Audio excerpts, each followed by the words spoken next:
بسم الله الرحمن الرحيم إنا أنزلناه في ليلة القدر وما أدراك ما ليلة القدر ليلة القدر خير من ألف شهر۔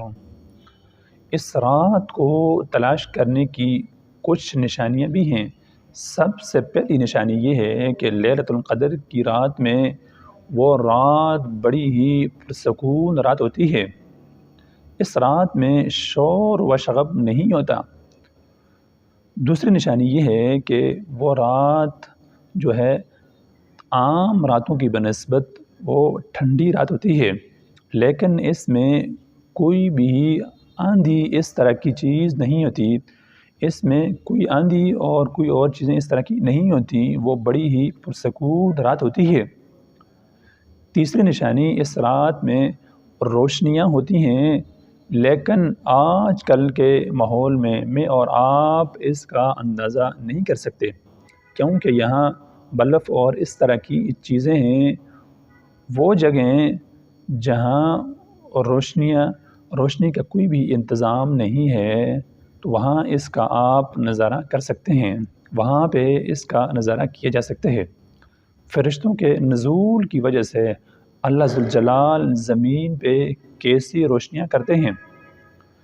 اس کی چوتھی نشانی یہ ہے کہ یہ رات سخت گرمی میں بھی اتنی گرم نہیں ہوتی، یہ رات اتنی گرمی میں بھی اتنی گرم نہیں ہوتی اور نہ ہی ٹھنڈی ہوتی ہے۔ تنخواہ کھلی فضا، جیسے انسان جاتا ہے تو کس طرح محسوس کرتا ہے، جس طرح محسوس کرتا ہے اسی طرح اللہ تبارک و تعالیٰ نے اس رات کو رکھا ہے۔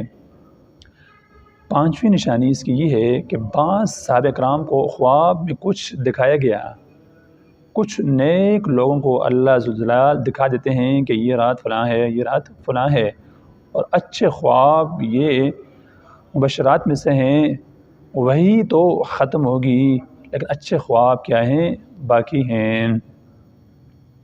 اور بعض علماء نے یہ لکھا ہے کہ جو اس رات میں قیام کرتے ہیں، لیلۃ القدر میں قیام کرتا ہے، جو لذت اس کو اس رات میں نصیب ہوتی ہے، باقی راتوں میں وہ لذت اس کو نصیب نہیں ہوتی۔ بعض علماء نے یہ لکھا ہے کہ اس رات میں اس کو ایسی لذت نصیب ہوتی ہے جو اور راتوں میں اس کو نصیب نہیں ہوتی۔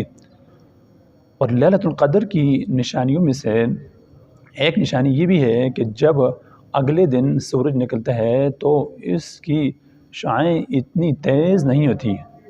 ویسے شعاعیں تو ہوتی ہیں، سورج کے جو نکلتا ہے اس کے اندر شعاعیں تو ہوتی ہیں، لیکن جو تپش ہوتی ہے وہ اس کے اندر نہیں ہوگی، کیونکہ وہ شعاعیں اس کی تپش والی نہیں ہوں گی، کیا ہوں گی؟ کم ہوں گی اور صاف ہوتی ہیں۔ اور ایک نشانی یہ بھی ہے کہ جو سورج جب اگلے دن نکلتا ہے تو خمراء ضعیفہ جوبن کے ساتھ سورج نہیں نکلتا، اس کی رنگت سرخ ہوتی ہے اور کمزور جوبن ہوتا ہے۔ اس سے بھی پہچانا جا سکتا ہے کہ یہ رات کس کی ہے؟ لیلۃ القدر کی کیا ہے؟ رات ہے جو اس سے پہلے گزر چکی ہے۔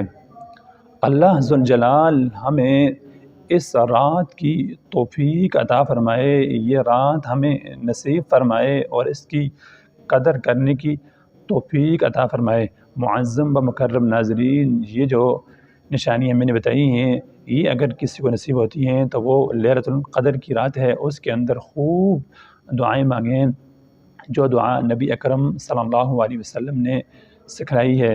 اما عائشہ رضی اللہ تعالی عنہ نے جب پوچھا نبی اکرم صلی اللہ علیہ وسلم کو کہ جب مجھے لیلۃ القدر کی رات نصیب ہو جائے تو میں کون سی دعا مانگوں، تو آپ صلی اللہ علیہ وسلم نے یہ دعا سکھلائی تھی، اللہم انک عفو تحب العفو فاعف عنا۔ اے اللہ تو معاف فرما دے، اے اللہ تو معاف فرما دے، معافی کو پسند فرماتا ہے، اور مجھے بھی معاف فرما دے، میری بخشش فرما دے۔ اور اللہم اجرنا من النار، یہ دعائیں ہم کثرت کے ساتھ مانگیں۔ اللہ تبارک و تعالیٰ میں اس پر عمل کرنے کی توفیق عطا فرمائے۔ معظم و مکرم ناظرین، مجھے اپنی نیک دعاؤں میں ضرور یاد رکھیے گا۔ اس ویڈیو کو زیادہ شیئر کیجیے تاکہ اس سے اور بھی لوگ فائدہ اٹھا سکیں اور اذکار خیر میں آپ بھی شامل ہو جائیں۔ وآخر دعوانا ان الحمد للہ رب العالمین.